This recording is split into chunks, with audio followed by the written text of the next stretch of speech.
5 years of research experience.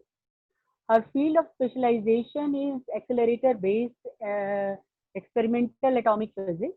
She was awarded the DAAD fellowship, and she has mainly worked at Germany for her PhD work. She has been awarded INSA DFT program visiting award fellowship. She has been involved in guidance of 3 PhD students, 3 postgraduate, and 6 undergraduate research projects under her. She has also been awarded Teaching Excellence Award and the Industry Recommendation Award for the Innovation Research Project. She is a member of NACI and many other bodies like IAPP, ISRC, Vibha, etc. She has delivered 11 seminars /talks at various national and international universities, Science and Engineering Research Council, schools, and for PhD students, and for Indo-German collaboration projects. She has been involved with organization of 10 national and international conferences. She has 30 publications in international and national referee journals, 28 presentations in international conferences, and has attended 58 national symposia and conferences. So, Dr. Punita, you're welcome, and you are requested to start sharing your screen and start your presentation.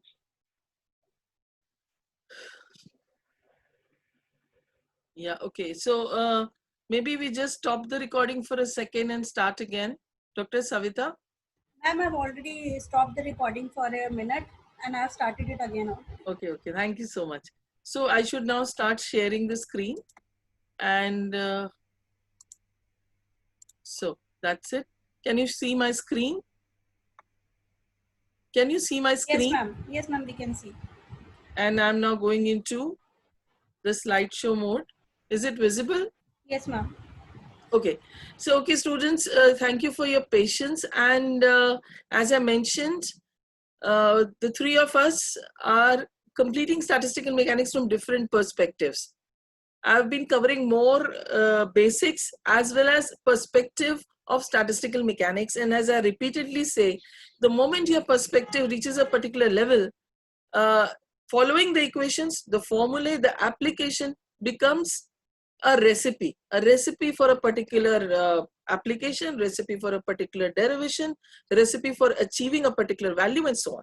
So last day, that is yesterday, I spoke about statistical mechanics, its bifurcations into classical and quantum further having 2. And then I posed a few questions to you that while you are studying classical statistical mechanics, those are the questions which must race through your brain immediately when you are considering any particular system. So I will now move forward, and now I'm at statistical distributions.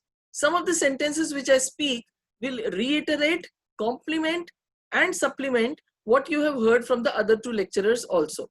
So I repeat, my sentences or what I'm going to tell you is a kind of a little bit overlapping with whatever you have already heard in the statistical mechanics lectures.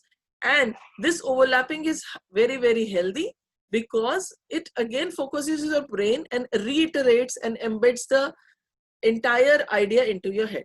So statistical distributions. Now let us consider an isolated thermodynamical system in equilibrium. We have heard this sentence many times in thermodynamics. If we consider an isolated thermodynamical system in equilibrium, this is our starting point.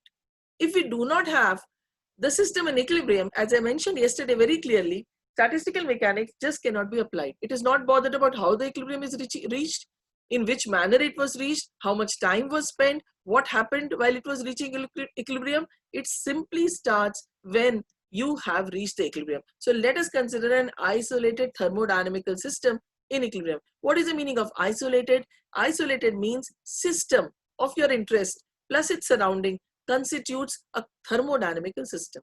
So if you are bothered about a cup of tea which is lying on your table, and if you want to consider this as a thermodynamical system, then your thermodynamical system is not just the cup of tea. A cup of tea, it is also the air around the cup of tea.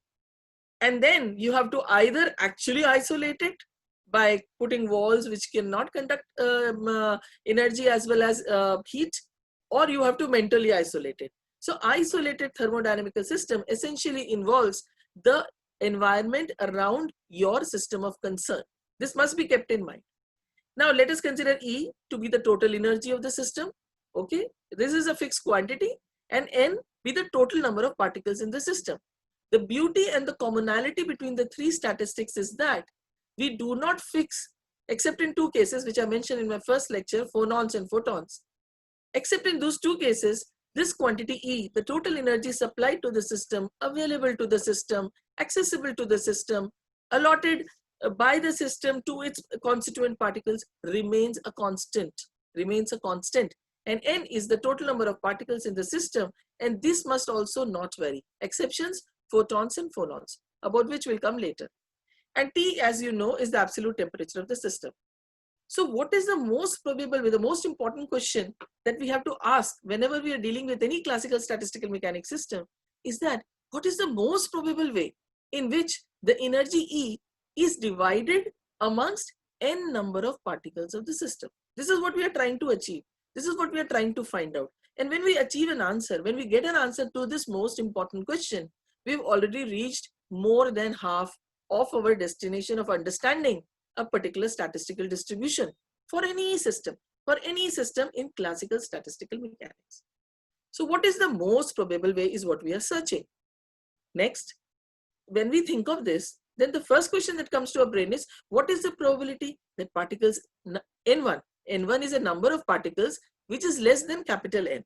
N1 is a number of particles which is less than capital N, and we want to find out what is the probability that the particles N1 in number have the energy E1. Similarly, what is the probability that particles N2 in number have the energy E2? Now we can go on like this. We can go on till the entire amount of energy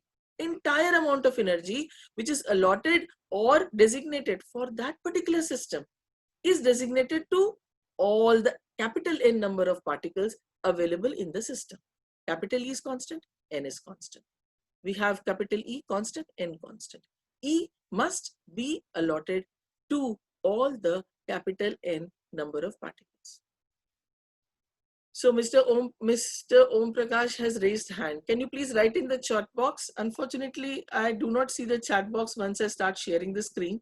Maybe I'll ask you later on. So please don't raise hands now unless it is something extremely urgent, or if you have a problem in audio or video, please write in the chat box and the host will convey to me. So entire amount of energy is allotted to n number of particles.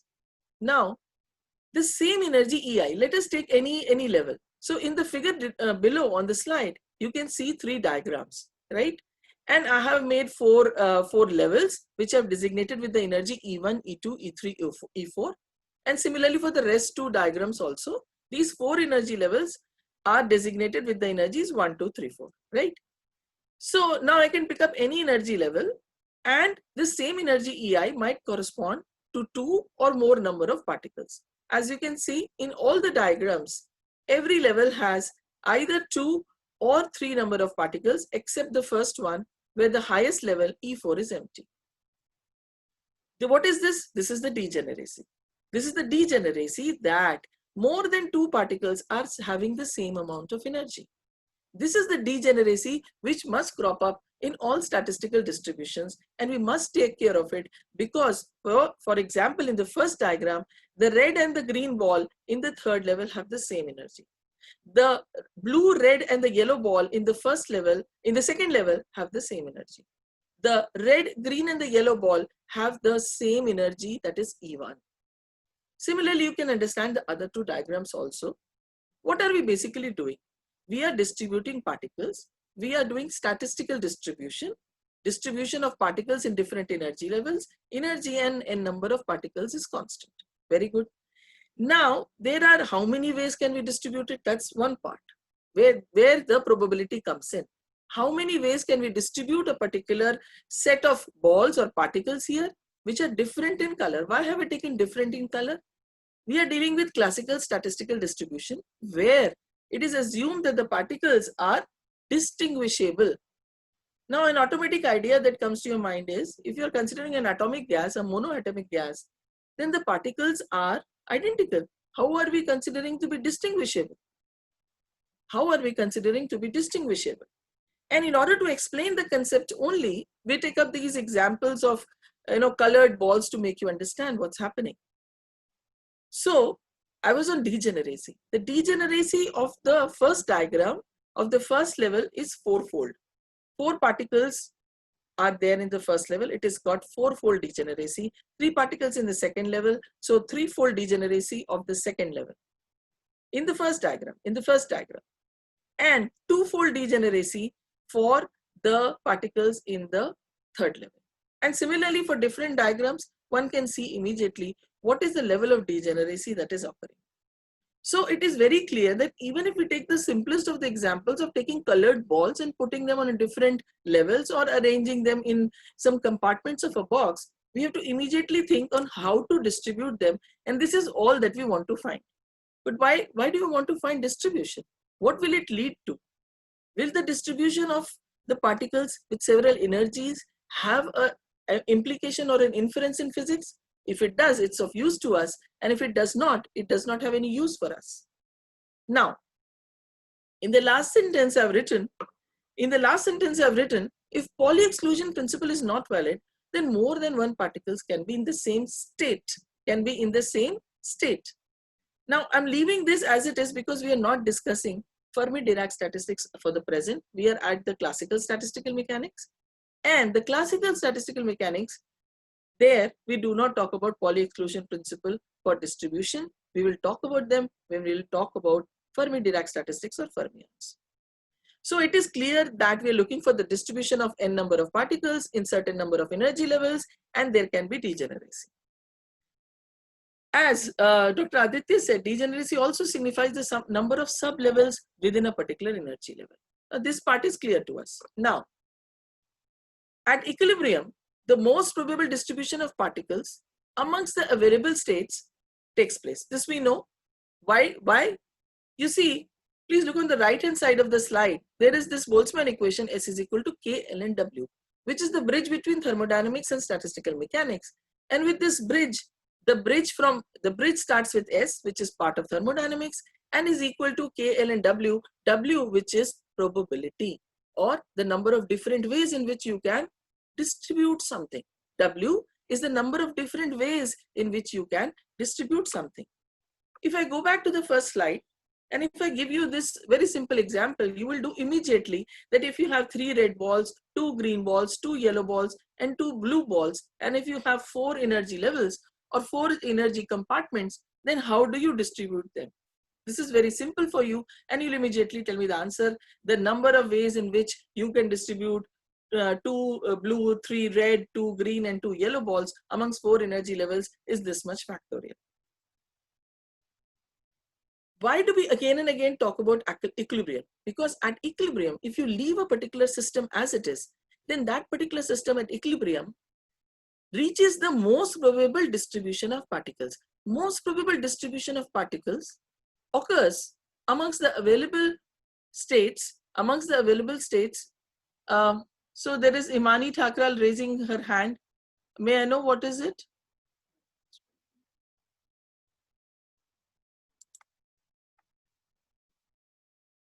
Dr. Savita, am I audible? Yes, you are audible. Yeah, but I cannot see the chat even if I'm enabling it. May I ask what's the problem? Why are they raising hands? Can you ask them on the chat box, please? Ma'am, chats, there is no problem with the chats. No, are they asking? They're raising hand. You see, I cannot answer during the talk for the raised hands. If you had, They are asking about attendance form, nothing to do with the lecture. yeah, but it disturbs, you see. So Yeah, true, that is it. it disturbs. So Imanshi, I request you to kindly post the attendance form. It has already been posted, ma'am. Yeah, okay. Then please, students, don't raise hands. Ask me a question in the question answer box. Do not raise hands right now. So why are we talking about equilibrium? Suppose you have any system, a subatomic system or a system having gases. Let's talk about both. and be clear about why are we harping and pondering so much about equilibrium, equilibrium, and equilibrium. What's the reason behind it? If you consider a statistical system like an ideal gas, a gas of molecules, which you are aware of from kinetic theory of gases, if you leave it completely isolated without any perturbation, disturbance from outside, neither supplying energy or taking energy out in the form of heat or any other perturbation, it's undisturbed, it's isolated. If that is the case, then the gas molecules will reach an equilibrium, and the distribution of the constituent gas molecules amongst the available energy states designated to this system of gas of particles will reach equilibrium, and at equilibrium, the distribution is most probable. I discussed this yesterday also. If by some great vision or by many ways we could actually find out and observe and record all the different states that the system reaches. So you disturb the system and you leave it, and then you start observing. You observe and you record, you observe and you record repeatedly after providing the same kind of disturbance, and you note all observations and then draw the inference. The inference will be that when the equilibrium reaches, out of all possible ways in which the molecules can be distributed amongst the various energy levels available to the system, provided capital E is constant, is the most probable distribution. And this happens when it happens at equilibrium. Vice versa, the most probable distribution, if you know, it means equilibrium has reached. And if equilibrium has reached, the most probable distribution is this one. Which one? The one which is achieved at equilibrium. Now, most probable distribution automatically means that at this distribution, the number of different ways in which the particles, who are the particles in this case? Gas molecules, in your example of gas molecules and atomic gas or molecular gas. And when you're talking about particles, these particles can be bosons, it can be fermions also. So when you reach an equilibrium, then the most probable distribution has reached. And when you see the most probable distribution is this one, it is automatically the one at which the equilibrium will or can occur. Okay. So the number of different ways in which the particles can be distributed amongst the available states is largest or greatest at this particular point. Which point? The point where you reach the equilibrium. And therefore, in all statistics, the first and the foremost recipe is to find out W. So we must find W. What is W? The thermodynamic probability, the frequency, the number of different ways. In my previous slide, where I tried to distribute colored balls in different energy levels in order to convey to you that these colored balls are representing distinguishable particles. So fine, we have to find out W, that's our first step. Now, if you're distributing n1 number of particles and in E1 energy level, N2 in E2 and so on and so forth, then the number of particles of energy E will be written as Ne, okay, multiplied, which will be equal to degeneracy G multiplied by a function F, some function F. We don't know which function F it is. So what is degeneracy? Degeneracy I'm writing here as G, and it is the number of states of having the same energy E, that is GE. I just mentioned it. Number of states within the energy E is GE. Or we can say it is the statistical weight which is corresponding to the energy E. What do you mean by statistical weight? It's very simple to understand. If you have an energy level which has got sub-levels inside it, then we must give weight to it, how many particles in which sub-energy level. And that means we are, while calculating statistics, calculating the statistical weight also. And what is FEPSA? FE, sorry, not EPSA. FE is a distribution function. It is some function which is going to distribute the number of particles in the various energy levels available in the system, whether classical or quantum. And this is also equal to average number of particles in each state of energy, average number of particles in each state of energy E. This is also equal to probability of occupancy of each state of energy E. What do you mean by probability of occupancy of each state of energy E? Consider any energy level, my last example. Take an energy level and at any particular time, notice what is the occupancy. That means R1 is one particle occupying it, Is 2 particles occupying it? Are 3 particles occupying it? If we disturb the system, how many are occupying? If we disturb the system, reach the equilibrium, and after equilibrium is reached, we find out what is the occupancy. We will definitely find that after equilibrium has reached, the probability of occupying occupancy or of having occupying energy level E1 is 2 or 3 or 4 depending upon your observation. So that means if we want to find out W, we have to know first the number of particles. We have to know whether there is degeneracy, and we need a distribution function. Now let's come to Maxwell-Boltzmann distribution function. We know its nature. And in the first class, I had asked, why do you think we employ Maxwell-Boltzmann distribution function? Why not something else? So from now on, for whatever classes of statistical mechanics we are going to ask, we are going to pose you questions, and I expect answers from all of you. Now, Maxwell-Boltzmann distribution function is an exponential function. We know the basic structure. It is a some constant exponential of minus E by kT. You know what is Boltzmann constant? You know its absolute temperature T. And 1 minute. Why is it not moving? Oh, sorry. Yeah, it was taking some time. Just a sec. Yeah. So why is the exponential function used here? The hint of the answer lies in the fact that are we having dependent events? Are we having independent events? What kind of, or we are having mutually exclusive events? In which kind of events do we multiply the probability? In which kind of events do we multiply the probability? It's only for exponential functions that we can do this particular case. That's the reason why Maxwell-Boltzmann distribution is taken as the distribution for calculating Fe. Now let's combine the last two equations, and then we can calculate Ne. These are elementary equations, very simple to understand. However, the physics behind it is what you have to focus upon. And once that is clear, as I said, the moment classical statistics is clear to you in its purpose and destination and the inference, the rest also falls into place and is then identical. It goes like a recipe. So what did we do? We found out the number of particles which are distributed in various energy levels, and Ne is equal to Ge into Fe. F is a function, G is the degeneracy, and it's now clear to us. So now if we combine these two equations and the Maxwell equation, what is the Maxwell equation? The distribution function is equal to A exponential minus E by kT. You multiply the two, put Fe there, and you have Ne, which is Maxwell-Boltzmann distribution. What is the Maxwell-Boltzmann distribution giving us? The Maxwell-Boltzmann distribution is giving us a constant A, depends upon some constants, fine, the degeneracy, and exponential minus E by kT. So which are the parameters which are going to be predominant in the distribution of the number of particles in different energy states?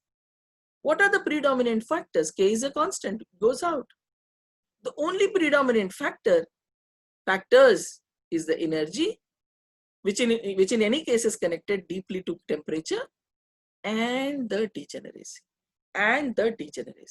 So the number of particles that you distribute in various energy levels in any classical system is entirely dependent upon degeneracy of the system, the temperature, and the energy. So I do not like to say the temperature and energy. I would say energy, which automatically means that it is connected to temperature. So energy and the degeneracy of that level are the sole factors which guide what will be the distribution like. Now, let's come back to our ideal gas and understand molecular energies in an ideal gas. We all know what is an ideal gas, and an ideal gas has minimum amount of interaction and so on. The basic assumptions of kinetic theory of gases. The distribution of energies amongst the molecules of an ideal gas, N, is very large. If you take 1 mole of a gas, you know how many molecules will be there in that gas. So, and what kind of motion are they doing? They're doing some kind of a translational motion. So if you have an ideal gas it's in a container, it is translating mostly in motion. So translation motion is predominant, and the energy designated to this particular system is not quantized discretely. That means the energy values are very close together. They're not discrete, rather they're continuous. And therefore, we will now go to a continuous distribution of energies instead of the energy levels that I was drawing in my first slide. So let us now calculate the number of molecules with energies between E and E plus dE. This is what we want to find out. We cannot use energy levels in a classical case of ideal gas molecules. We have to consider a range of energies, and within this range, the range that we have considered is between E and E plus dE, or we can say within the range dE, and then any dE will automatically become the equation, as you can see, that is GEDE originally into the function, and we have AGE exponential minus epsilon E by KT D. This is a very simple equation. This is hardly any mathematics. So I now use the figure of Concepts of Modern Physics by Beiser. What do we intend to do? I said we have to find out W. We have to find out W, and we have to find out the distribution.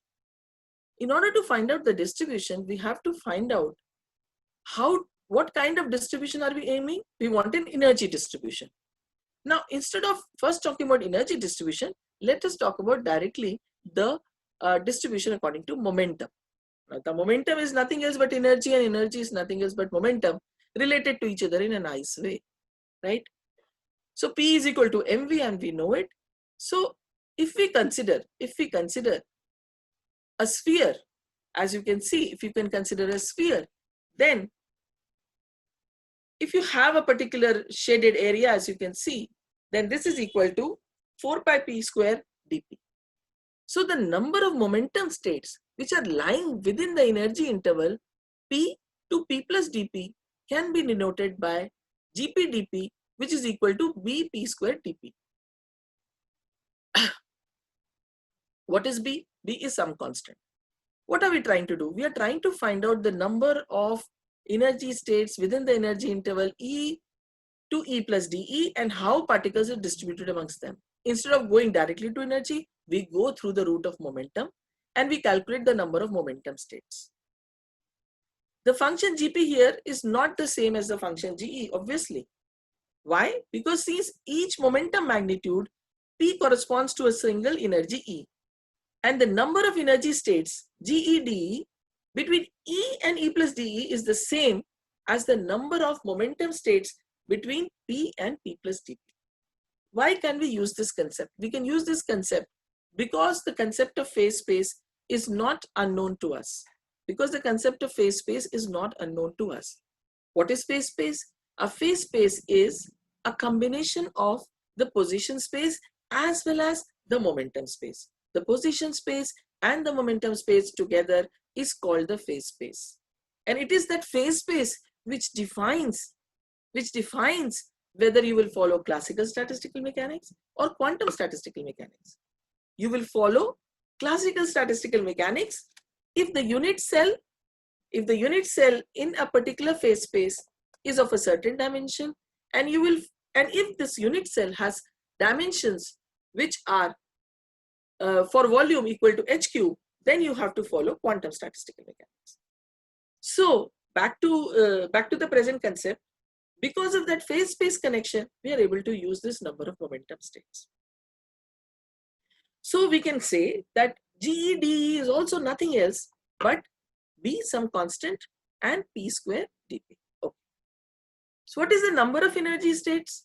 The number of energy states in this case will be equal to 2m3 by 2 B root over E dE, which you get by substitution.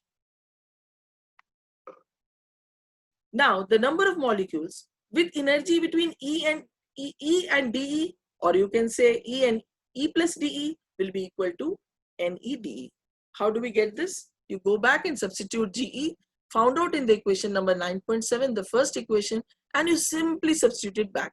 So it is just very, very basic mathematics. And C is a constant which is equal to 2m3/2ab, as you can follow from the above equation. Now to find C, we can make use of the normalization condition so that we can actually get the total number of molecules. So again, what did we do? We found out the distribution NE. It depends upon degeneracy G and some function F. We need to get some function.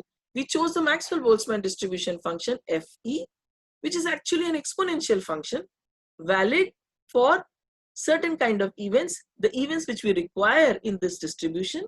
And then instead of calculating GEE and NE directly, we use the concept of phase space and calculate the number of GPDP. And then because energy and momentum are directly related, we use that value into our equation. We get GEDE, and then automatically we get NEDE, which is nothing else but G into F. NE is nothing else except G into F. And we use the normalization condition, and this you know very well, having studied quantization and quantum mechanics, that you can calculate capital N. So you get the total number of molecules, which is N, and using standard definite integrals as the one shown in the first equation, we can get the two results. The first result is capital N and C, the constant. Substitute all this back, do some two-step mathematics, and we get molecular energy distribution. What is it that we need to focus our attention upon? Once again, the number of particles distributed among certain energy levels within a particular system, having a constant number of particles total, capital N, having a constant energy, capital E, is basically dependent again and again only upon the energy and the temperature. And once again, not energy and the temperature, the energy. However, please notice that it has got a parameter of T to the power 3/2 in the denominator. A parameter of T to the power 3/2. So the temperature is implicit and the energy is implicit as well as explicit in this particular equation. So the molecular distribution, energy distribution guided by G and the F results into this particular equation.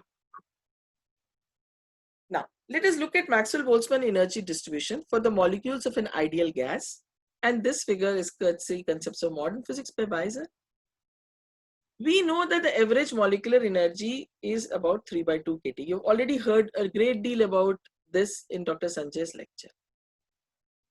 So the number of molecules as kT increases, kT, 2 kT, 3 kT, and so on, we see that the number of particles, the particles, that means the ones which you are considering here in ideal gas.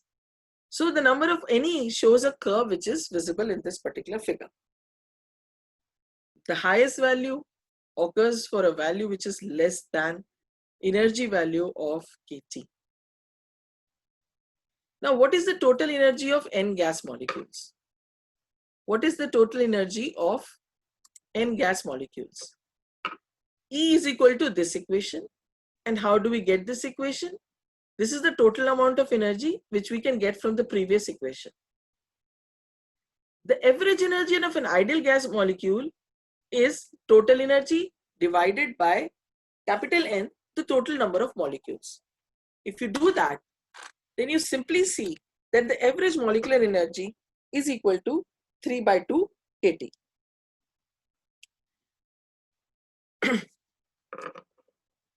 Now this average molecular energy, which is equal to 3/2 kT, is not a function of molecular mass. The average molecular energy is not a function of molecular mass. It is independent of it. And at room temperature, this average value is something like 0.04 electron volt. So we can easily infer that a light molecule has the same energy as a heavier one, but because of its lighter mass, it has a greater average speed than the heavy one. My slides are just 1 second.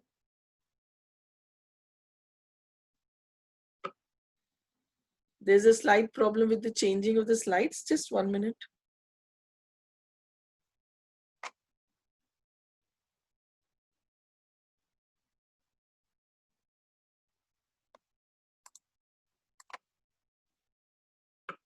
Oh, sorry. Where was I? Here. Yeah. So as I said, it's about 0.04 electron volts. Now, this distribution of molecular speeds, if we now substitute energy is equal to half mv square for the energy and its derivative, d is equal to mv dv, then the number of molecules with speeds having between v and v plus dv can be found out. Again, very simple mathematics, just two-step substitution of the energy value half mv square and its derivative mv dv. We get molecular speed distribution. The molecular speed distribution, apart from its constant values, are dependent upon temperature, the velocity as a parameter.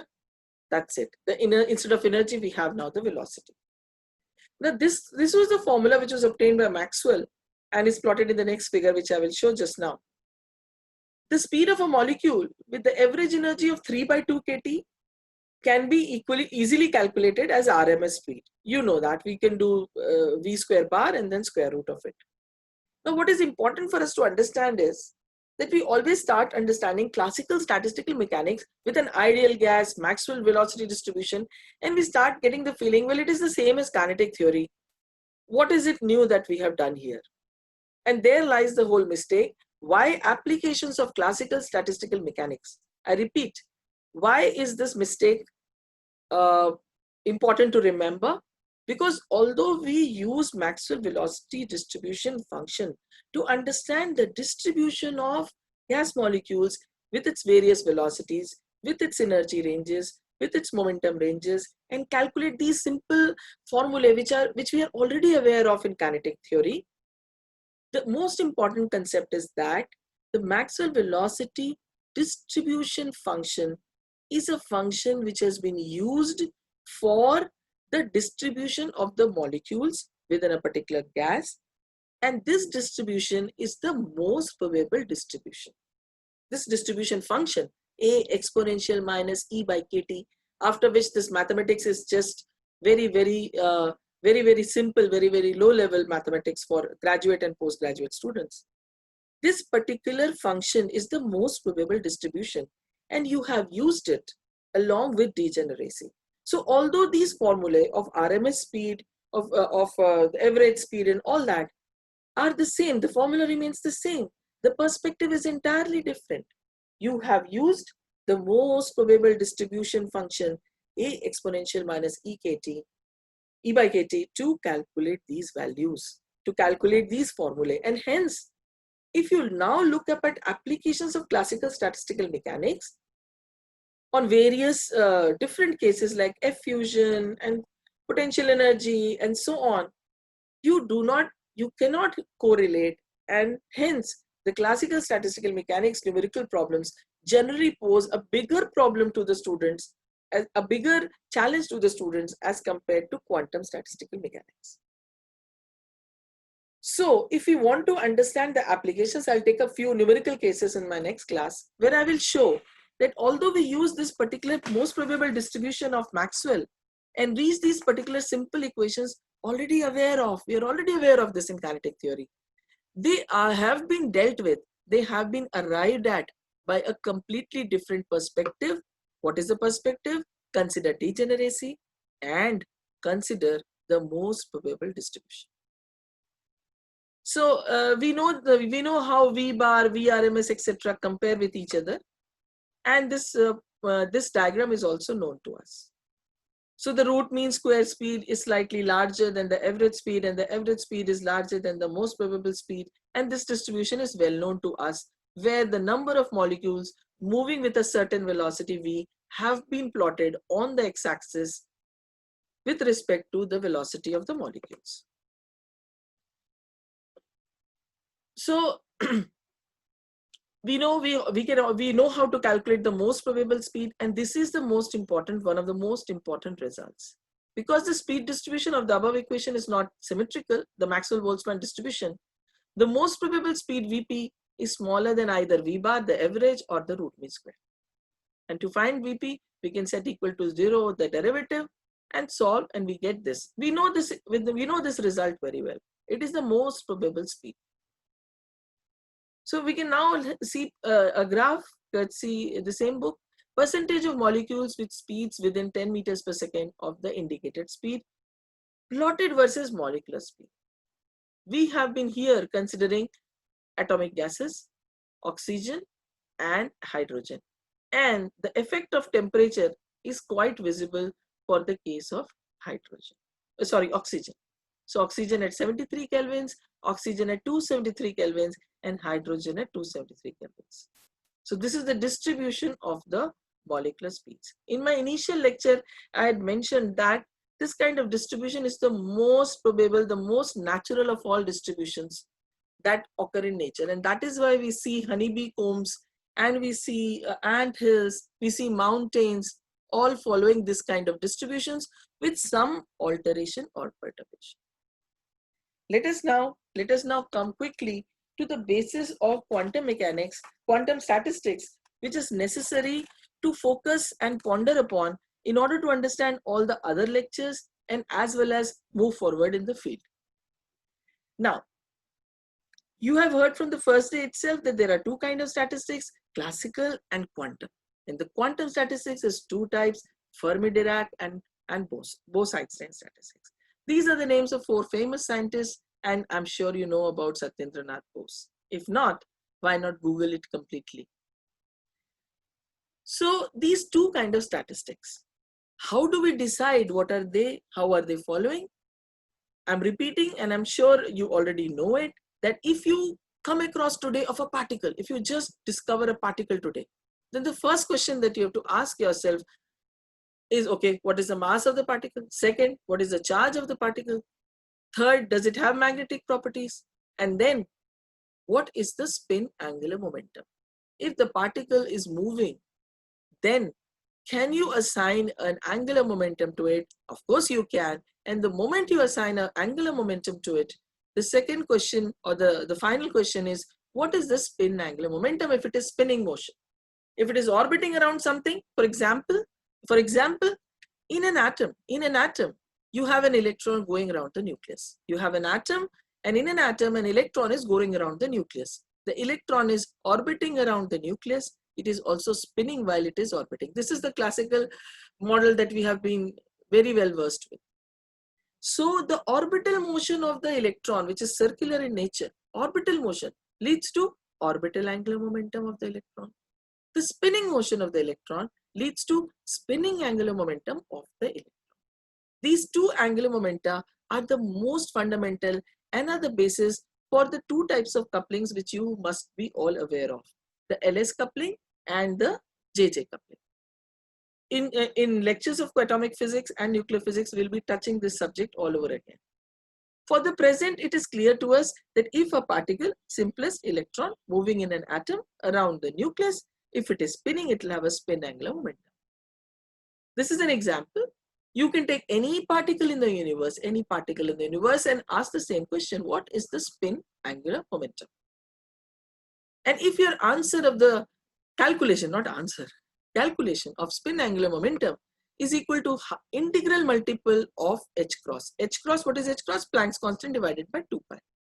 If h is divided by 2 pi and you get an answer 1h cross, 2h cross, 3h cross, any of such answers, then that particular particle will obey Bose-Einstein statistics.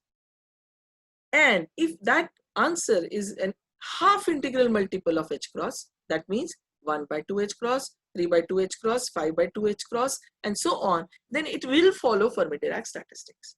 So the quantum statistics has two parts, FD and BE, and these two are the initial point of this classification is the spin angular momentum. It is the most fundamental, inherent, and characteristic property of that particular particle. Choose any particle in this universe, any particle that you have heard of in the field of particle physics. This is one thing that must be known. And if it is known, only then you can classify it this way or that way.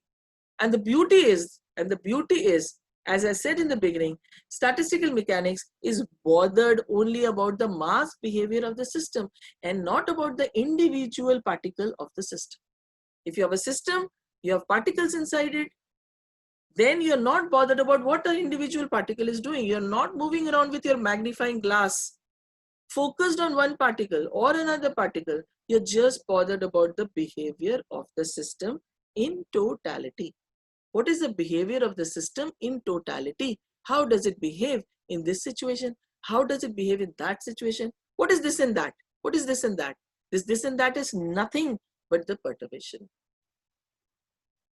And then the following equilibrium. So the perturbation, the following equilibrium, and then you are asking again and again, okay, energy supplied is changing, temperature is changing. As I said, remember that there are two parameters, energy and or temperature. Temperature is changing, the situation of probable distributions will change. Again, you change the temperature, again situation will change. You change energy availability, energy level availability, and the situation will change. So I hope you have got the feel of the thing. Another thing we have to keep in mind, what is identical and what is distinguishable? We generally confuse the two words a lot. What do you mean by identical? What do you mean by distinguishable? What do you mean by not distinguishable or indistinguishable? The Maxwell-Boltzmann distribution function holds for a system of identical particles. As I said, you can always argue atomic gas, all molecules are identical. What are you trying to distinguish? What do we mean by trying to distinguish molecules with an atomic gas? We have taken an oxygen atomic gas, filled it in a cylinder. We have applied Maxwell-Boltzmann distribution to it. We have written 5-6 beautiful equations. We know the parameters, fine and well. My question as a student would be, how in the world can you distinguish one atom from another in an atomic gas, which is mono in nature? And that's example is oxygen or hydrogen. And the answer is that the particles are far apart in the sense that their wave functions do not overlap very much. And that is why when we study quantum statistics, it is extremely necessary to understand the wave function, its overlapping, and how it is classified in the three cases.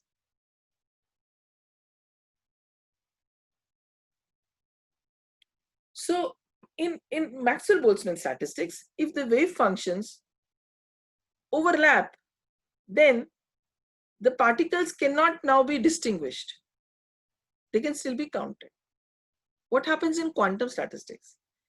In quantum mechanics, the consequences of indistinguishability, we have seen that for these system of particles, the overlapping functions fall into two categories. What are these overlapping functions? Where are the functions coming from?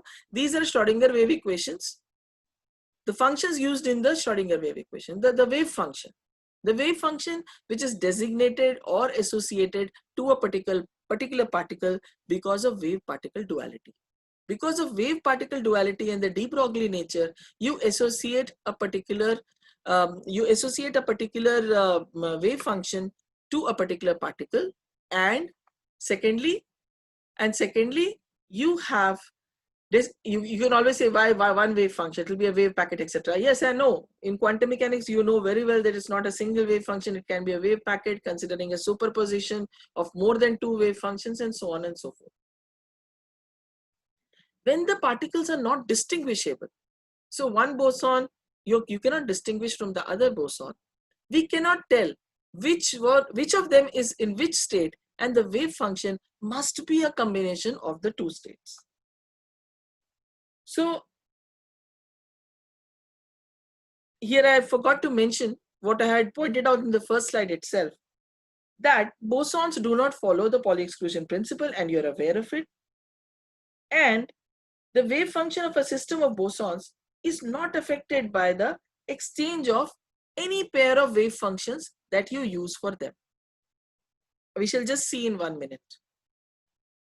So a wave function of this kind, which is not affected by the exchange of any pair of bosons, is called a symmetric function. And any number of bosons can exist in the same quantum state of the system. Let us look at equation number 9.17. So Psi1 is equal to Psi A1 and Psi B2, and Psi2, the other state, is equal to Psi A2, Psi B1. What does it mean? A and B are two wave functions. They are two states, 1 and 2. So we can make a superposition of the First kind, Psi1, as where Psi A is in the first state, Psi B is in the second state. And we can make another combination, Psi2, where Psi A is in the second one and Psi B is in the first one. Now the particles are not distinguishable, indistinguishable. Now we cannot tell which one of them is in which state, and the wave function is a combination of Psi1 and Psi2. So if the particles are bosons, the system is then described by a symmetric wave function, and we can then denote it as Psi B. We can then denote it as Psi B. So Psi B is equal to 1 by root 2 because of the superposition principle and the combination of these two states. And if they are fermions, then the system can be described by the antisymmetric wave function. 1 minute. I'm sorry, it skipped. Just 1 second. Am I audible? Dr. Savita, am I audible? Yes, ma'am, you are audible, ma'am. Yeah.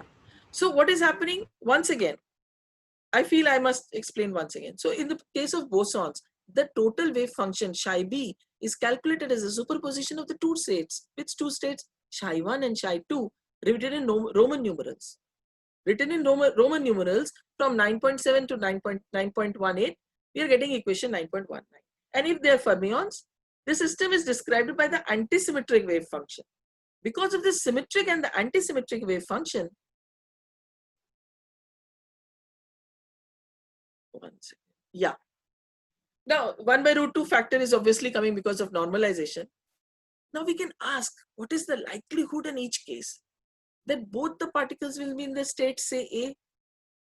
Now, if we have distinguishable particles, both Psi1 and Psi2 will become Psi-m. If we have distinguishable particles. When do we have distinguishable particles?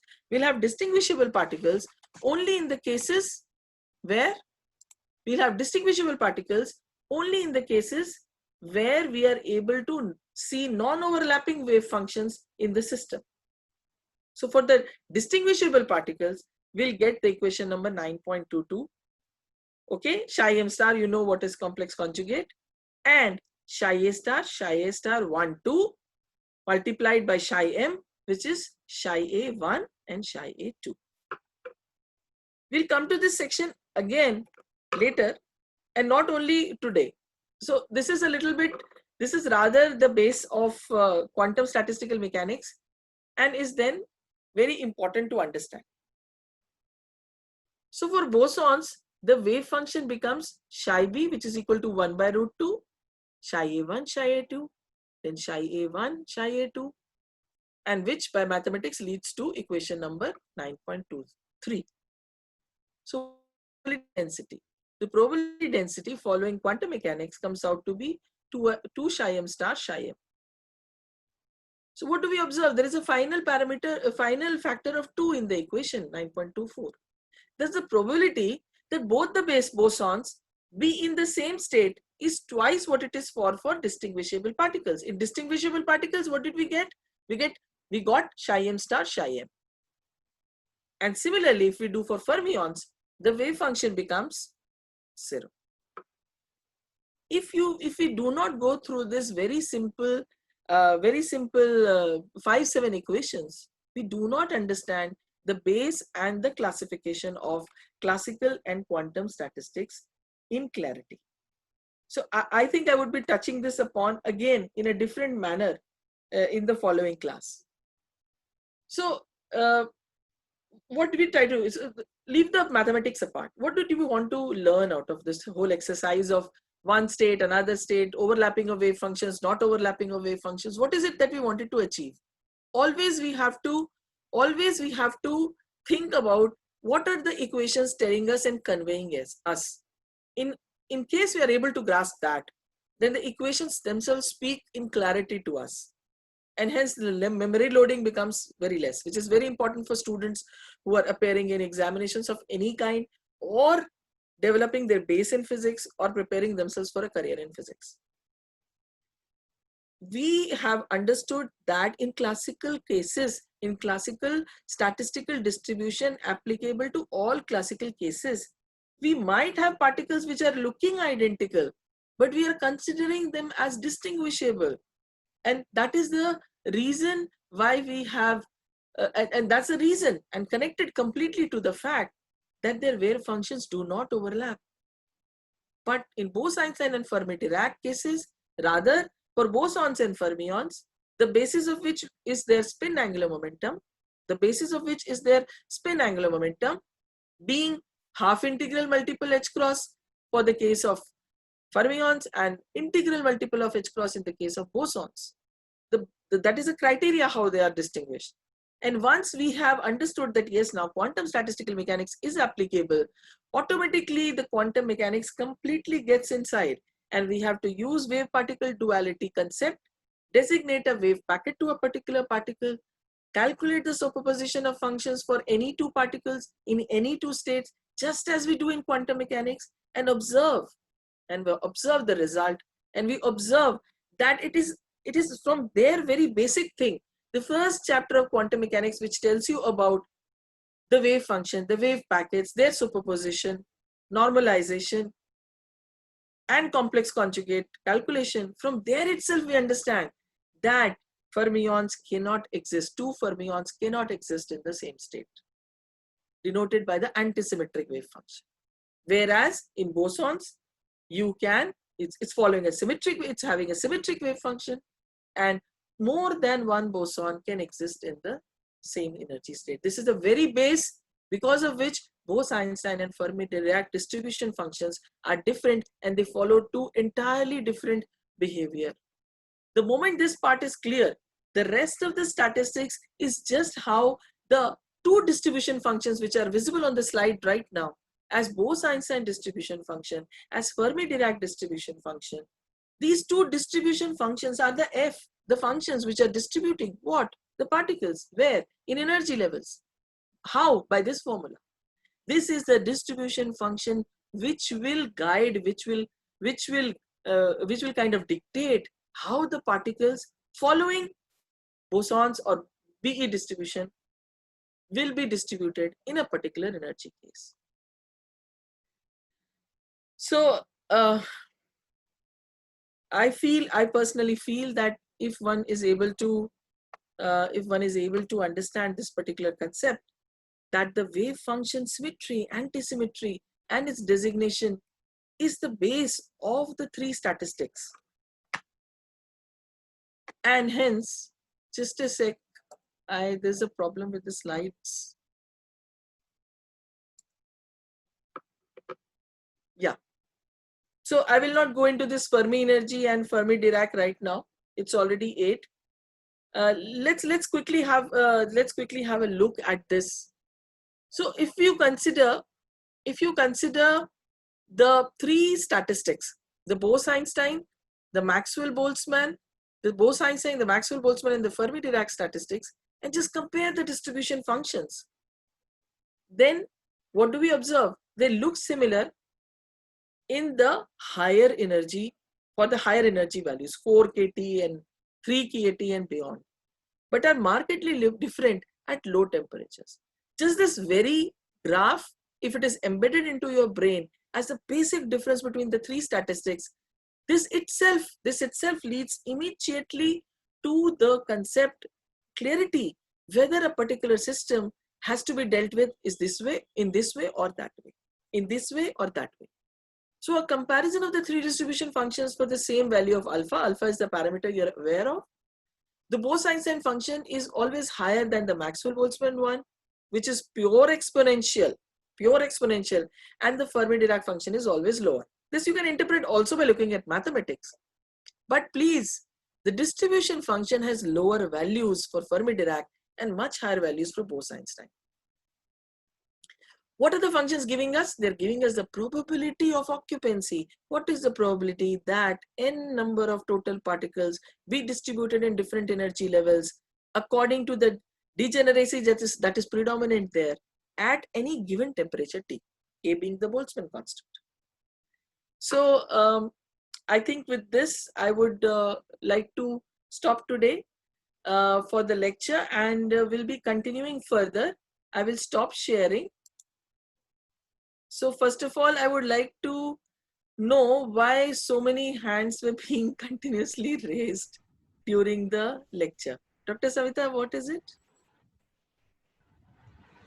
Ma'am, I have, would you like to answer question and answers? You want to take a Yeah, I will question? look at the question answer session, question answers. So I started at 1 minute.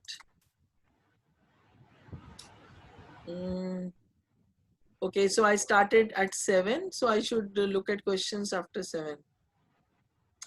Sir, so somebody excuse me.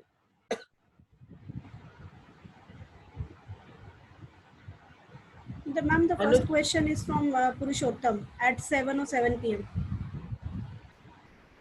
Yeah. Purushottam, you asked isolated means which is the boundary.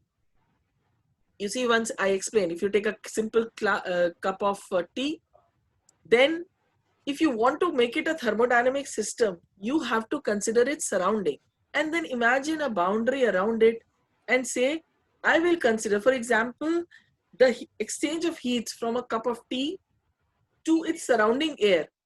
If the cup is right in front of me, I will not go to the corner of the room and start measuring how the air around that area is being changed because of this cup of tea lying here on my table. In such simple cases, you imagine a boundary around your system, but that boundary must include the environment of the system. That was the simplest example I gave you. However, in thermodynamic rigorous systems that we are talking about, if your system is interacting with anything outside, which we shall see in the case of, for example, in the case of photons, phonons, etc., where there is interaction. For example, in a lattice, if you are considering the interaction of an electron, okay, in a lattice, then where will you consider it? How will you consider the interaction? You will consider the interaction of the electron in a particular lattice, in a particular kind of lattice, and then how many neighboring atoms do you have? How long would you go in all XYZ directions to see the interaction? You would go to a certain extent only, and it depends entirely upon the perturbation that you're talking about. So isolated simply means that if you're talking about equilibrium, you have to isolate your system from the rest of the universe. You have to isolate the system from the rest of the universe means you have to have either an imaginary or a concrete boundary. For example, if you put this tea in a flask, in a thermos flask, then you have absolute boundary, right? I will explain, keep on explaining. Every time I talk of a system, I'll explain why it is isolated and how it is isolated. Okay. So now quickly to the next question. Ma'am, why some particles follow Pauli exclusion and some not? Ayushi. So Ayushi, some particles follow Pauli exclusion principle and some not, is simply related to their inherent characteristic behavior, which is inherent in them. For example, you know a particular person, right? And you say this person behaves in this manner only. Now, why do they behave in this manner? Do we have an answer? Then we'll say, well, God Almighty or the supernatural power who makes all living beings, human beings, have made this person like this. Now, this is an example just to drive home the point.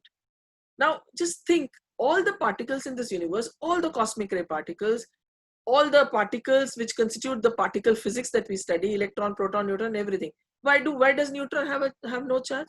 Can we have an answer? We can only say, well, the supernatural power or the nature or whatever name you wanted made this particle as not having a charge. Electron having a negative charge, proton having a positive charge. That means this particular particle has been made like this by the power which we all really don't know about. So it is an inherent character. What are we doing? We are only trying to understand that inherent character. And the best part is that there are only two types.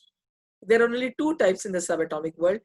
That is, they're either fermions or they are bosons. And that's the simplicity as well as the beauty of it. That supernatural power, God Almighty, or whatever way you like to call that power which has made everything possible in this universe, has made two kinds of particles. One of this type and the other of this type. And what are these two types? Fermions and bosons. So when you discover a particle, you don't have to bother too much. You have to just find out which category is it like. And then the behavior of a fermion and the behavior of a boson is very well known to us till now, understandable to a great extent. So, Surariha. Okay, Surariha asks, for experimental purposes, how do we understand the difference between identical and non-identical particles? Okay, see, all your questions are saved, and as I said, we are going to have some more lectures on statistical mechanics. If this part does not become clear to you as we reach the end of the syllabus, please tell me. I'm sure it will be clear to you. Ma'am, is it possible to sit the total 8 particles in N1 even it contains same colored balls? Yes. If it follows Bose-Einstein statistics, all will go to the ground level. Yes, it is possible. We'll come to that. Ma'am, could you please explain the term statistical weight? Well, it's like this, I'll give you a very nice example. So you have connected to this webinar, you have given a form, or you could not give a form. You've connected to the WhatsApp, you're connected to Telegram, right? And you all want attendance, right? You all want attendance link again and again, and you want to make sure that you've filled it and so on. So should I give, while calculating attendance for a particular student, or while noting attendance, or while coming to a decision regarding the attendance of any person, including you, should I give statistical weight for some untoward incident that comes into ways such as electricity failure or rain or total network failure and so on, or I should not give it any weightage? So I should say, if you're not present, you're absent, and hence your attendance is not counted, you cannot get certificate. The answer is, you will certainly say, no, please consider that one day I had network problem and another day there was rain. However, statistical, so gives weightage to this, give weightage to this while considering me for any particular attendance certificate. That is statistical weight. So we are giving weightage to something according to statistics. That means how many particles are sitting in a particular energy level, having certain number of energy levels. Suppose one energy level has got 3 sub-energy levels and they are different in values, then I must count whether the particles that I'm distributing in these 3 energy levels are all sitting here, are 2 sitting here, is 1 sitting here, or what is it? And give statistical weightage to it. That is statistical weight. Once again, EXP used in MP distribution. What is EXP? You see, your name is ASUSX00TD. I'm not going to answer this. Please write me an email. I'll answer you on email. Let me see who's asking. Ma'am, there are also energy distribution for rotational and vibrational motion in an ideal gas. Yes, there is. And that is why when we calculate the partition function for an ideal gas, we calculate the partition function for rotational and vibrational motion also, and hopefully it will be covered by Dr. Aditya tomorrow. If not, I will cover it. From ma'am, whether it is energy distributed among the various particles or the particles possessing different. Abhishek, Manish, it means the same thing. It means the same thing. If you are sitting in a particular energy level, whether that much energy is given to you or you have got that much energy to reach that level, the net answer is 10 particles have energy, 1 electron volt, 2 particles have energy, 2 electron volt. It is the net result that counts. That's all. It's the same thing. Ma'am, momentum space and momentum are different. If yes, no, then how? Momentum space and momentum are different. Momentum is mass into velocity for any linear moving particle. If it is angular momentum, L is equal to mv cross r. And a momentum space is a space. This is a space around us in a room. This is a coordinate space. And if I now draw a graph with 0 at one corner of my room and draw a proper scale on all the 3 sides of my room. So y is along one length, and x is along another, and z is in this direction. Then, and if I plot a proper graph on all the sides, then in this space, you can tell my coordinate. You can tell my coordinate, you can tell your coordinate also. So this is the coordinate space of position. Now we are talking imaginarily. We are imagining, but it does not mean that it is it is only in imagination. So definitely, if now this room gets filled with honeybees who are all moving around in the room, okay? And let me say that they have velocity, they have mass m, and they have the velocity v. And instead of noting the positions of these honeybees, I also, I note the position, okay? I have some wonderful sensors in this room by which I can exactly locate how in a 3-dimensional room, where is the particle? The particle here is the honeybee. So honeybee is moving around, I can locate its position. I can say at the instant 12 minutes after 8, I note down my all observations. Then at the 13th minute, another 14th minute, and so on. So goes on my table. At every instant of time, I'm noting the position of these bees moving around in my room, and I can tell exactly what is X coordinate, Y coordinate, Z coordinate. Similarly, suppose I had a sensor by which I could measure their velocity. Mass is already known to me. I take out an average mass of all the honeybees and calculate the weight of one bee. So I know the mass, and now the bees are moving around in the room. And if they're moving around the room and I've got sensors which can locate their velocity, then I can actually find out momentum. This example is there for you to understand that every particular system that we are talking about, that particular system, if it is moving, it has got a momentum. We are basically bothered more about angular momentum than linear momentum. Linear momentum is also there, but angular momentum is also there. For Bose-Einstein and Fermi-Dirac, for classical cases, linear momentum is there, and the space in which we can mark, yes, momentum value is equal to this much, and it will be mvx, mvy, mvz, and we plot it. So we can plot a graph, 3-dimensional graph of the momentum, and that's a momentum space. Now combine the two, they become phase space.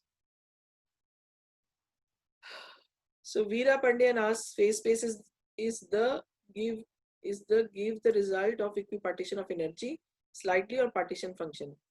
These two, how do they vary? Tomorrow we'll do equipartition of energy, and then I'll answer this tomorrow. So Anurag, you have taken the range of energy in Maxwell-Boltzmann. It clearly indicates that there are infinite energies between 0 and E and between E to E plus dE. What I want to say, that number of particles have different energy, and total energy is approximated as I've studied in Rayman integrable function. There must be some error in the result. I'll ponder over it and answer you. I'll ponder over it. What was your name? Anurag. Okay. AB has states and 1, 2 are particle numbering, right? Yes. For T becomes infinite, what happens to the probability function for boson? We'll come to all this. Why Maxwell is lower? That's because of the function on which it is depending. You know the two distribution functions. Don't treat them as physics. Just treat them as mathematics and plot it. You will automatically see it is coming lower. We'll come to this again. I'm going to do statistical mechanics with you in a concentric manner. So I've started at the basic level, the base level, and now you can say I'm going to climb up the ladder. So the base level from Beiser, you have Beiser, I've given Beiser to all of you. Read it, it's from that very book that the equations and the explanations have been picked up. Just to provide you with the initiative that you must start reading the books simultaneous to our lectures. Only then you will understand in reality, in totality, and in great depth. The haphazard studying, hop and skip jump technology does not work in physics, at least. No, we cannot establish mathematically that only FD and BE statistics can exist and no other. So there are still a lot more questions. Let me see. What is the difference between energy state of electron or inside atom and energy state of the particle? What is the difference between energy state of electron or inside atom and energy state of the particle? I didn't get, Udayam. Please reframe your question and send on mail. I didn't get what you mean. Dinesh Singh, last diagram showed that NKT increase, then the BE, MD and FD statistical distribution are same. But if they decrease, then not same. I mean equal. Please frame questions properly so that one can understand what you want to ask. Nevertheless, I would still answer all these 5 questions towards the end tomorrow again. Okay, Trina, Purushottam, Chetana, Anurag Mishra, Udayam, Gitansh Arora. Gitansh have answered. All others, 5 questions are left. They will be answered tomorrow, no doubt. If you have further questions, you're most welcome to write down an email. And so with these words, I think we can wind off for today. Dr. Savita, Yes, can you please stop the recording? Yes, Yeah, sure. thank you, Dr. Punita, for a very informative talk. I hope the students must have